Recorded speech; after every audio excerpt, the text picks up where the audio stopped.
Hi, Robert. It's Debra Johnston, your former and secretly favorite TPOer, here to wish you a very, very happy birthday. Also was wondering, where have you been for our annual holiday luncheons? And don't give me this, we no longer live in the same state stuff. Anyways, on your special day, as we reflect back on the life of a very special person, I realized that it seems like you really have this all figured out. And so I decided to break down your life in order to try to find the secret to success. So remember that imitation is the sincerest form of flattery and, of course, the lazy person's way of doing things. So I thought I'll figure out from the beginning where you came from so I too can follow in your footsteps and get to where you are now. A successful business, a loving wife, a wonderful family, exciting hobbies. This is all the things that I want in my life, so I decided to trace your footsteps, starting with the military.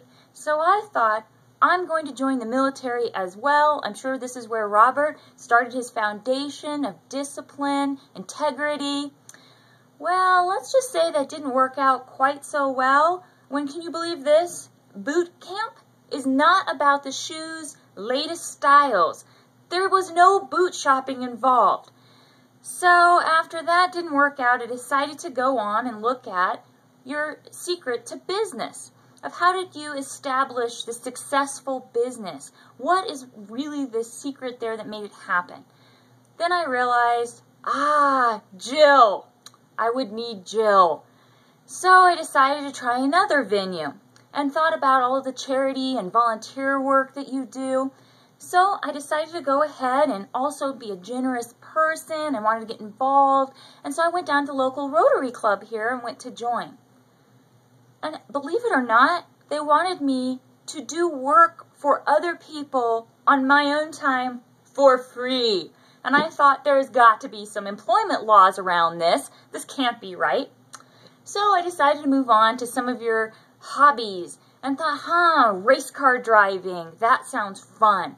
So I got all jazzed up, got on my racing gloves, went out and did some race car driving, cruising along, and all of a sudden, of all things, a police officer stops me and informs me that supposedly it's not considered race car driving if you're not actually in a race car on a racetrack.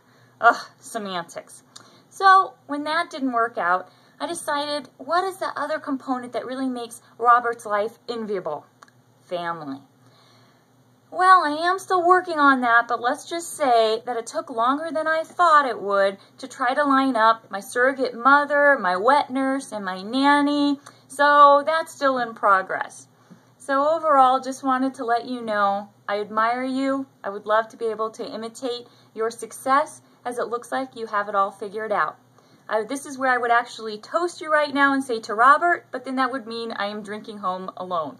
So I will just say to a man that I greatly admire, cherish, and I've been happy and very proud to know, happy birthday, Robert.